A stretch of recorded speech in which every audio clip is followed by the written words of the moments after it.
Happy Hanukkah! Welcome back for the fourth night of Hanukkah.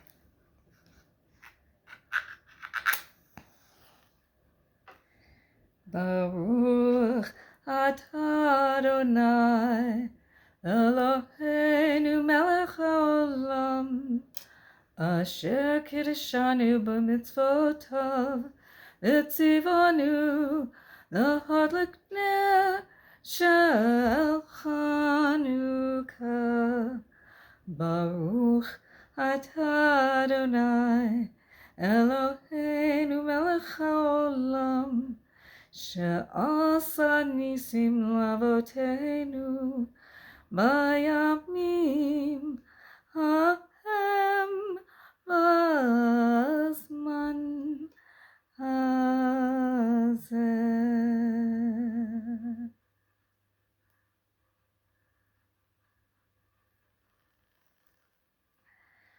And I'm going to move those over so the book doesn't burn. So we are reading stories from Isaac Bashevis Singer, his book, The Power of Light. Hanukkah was always a gay occasion in Reb Isaac's house. After blessing the candles, he gave Hanukkah money to all the children and they played dreidel. Grindel, his wife, and her maids fried potato pancakes in the kitchen, and they were served with jam and tea. Often poor people turned up at the estate, and whoever came hungry in tattered clothes and barefoot left with a full belly, warm clothing, and proper footwear. One Hanukkah evening when the children were playing dreidel and Reb Isaac was playing chess with the teacher, who was not only a Talmud scholar but also well-versed in mathematics and language, Reb Isaac heard a scratching at the door. A deep snow had fallen outside. If guests visited the estate in the winter, they generally came during the day, not the evening. Reb Isaac opened the door himself, and to his amazement, on the other side of the threshold stood a fawn, still without antlers. Normally, an animal keeps away from human beings, but this fawn seemed hungry, cold, and emaciated. Perhaps it had lost its mother. For a while, Reb Isaac stared in wonder. Then he took the young animal by the throat and brought it into the house. When the children saw the fawn, they forgot about the dreidel and the Hanukkah gifts. They were thrilled with the charming animal. When Grindel saw the fawn, she dropped the tray of pancakes that she was holding. Reb Isaac wanted to give a pancake to the fawn, but Grindel called out, "Don't do it, it's too young. It needs milk, not pancakes." The maids came in, and one of them went to bring a bowl of milk. The fawn drank it all and lifted its head as if to say, "I want more, please." This little creature brought so much joy to everybody in the house. All agreed that the fawn should not be let out again in the wood, which teemed with wolves and foxes and bears. A servant brought in some hay and made a bed for the fawn in one of the rooms, and soon it fell asleep. Reb Isaac thought that soon the children would return to their games, but all they could talk about was the fawn. They wanted a solemn promise that they could keep it in the house until after Passover.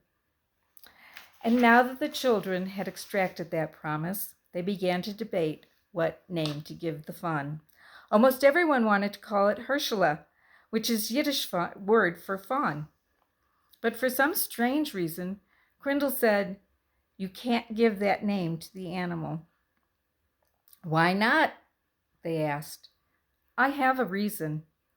When Grindel said no, it remained so. The children had to come up with another name. And finally, Grindel said, "I have it, children." "What is it?" they asked. "We will call him Chanukah." No one had ever heard of an animal called Hanukkah, but they liked it. Only now did the children start to eat the pancakes and wash them down with tea and lemon and play dreidel again. Late at night, Reb Isaac and Grindel were headed to bed, and he asked, "Why didn't you like the name Herschel for the fawn?" And Grindel replied, "That's a secret." "From me?" Isaac asked. Since we've been married, we've never had any secrets. And Crindle answered, This time I cannot tell you. She said, but she added, but the secret will reveal itself. Reb Isaac had never heard his wife speak in riddles, but it was not in his nature to insist.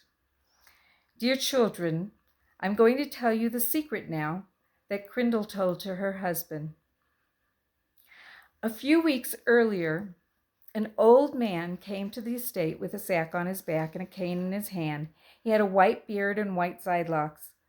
When Crindle gave him food to eat, he took a large volume out of his sack, and while he ate, he read it. Crindle had never seen a beggar behave like a rabbi, and so she asked, Why do you carry books on your back? They are so heavy. And the man replied, Torah is never heavy. His words so impressed her that they began to talk, and she told him how grieved she was about not having children. Suddenly she heard herself say, I see you are a holy man. Please pray for me and give me your blessing. I promise if your blessing is answered, I will give you a full sack of silver goldens when you return, and you need never beg again. And the old man said, I promise that in a year, about a year's time, you will have a child. Please, holy man, give me a token or a sign that your promise will come true. And the old man said, Some time before your child is conceived, an animal will enter your house. When the child is born, call it by the name of the animal. Remember my words. Before he left, Crindle wanted to give him clothes and food, but he said, God will provide. He lifted his hands over Crindle's head and blessed her, and then quietly left. She had received many wishes and benedictions from gypsies and fortune tellers. She decided not to tell Isaac for fear of arousing his hopes. That night when the fawn came into the house, Crindle understood that this was the animal the beggar had mentioned. And since the fawn is called Herschela in Yiddish, she would give that name to a male child. Crindle's words that the secret would reveal itself soon came true. She became pregnant, and Isaac understood that the coming of the fawn was an omen for this hoped-for event. When our child is born, if it is a male, we will call it Herschela. And Crindle answered, As you wish. Winter had passed, spring had come, Hanukkah had been growing in the cold winter months, and he sprouted antlers. Everyone could see that the animal was no longer happy indoors.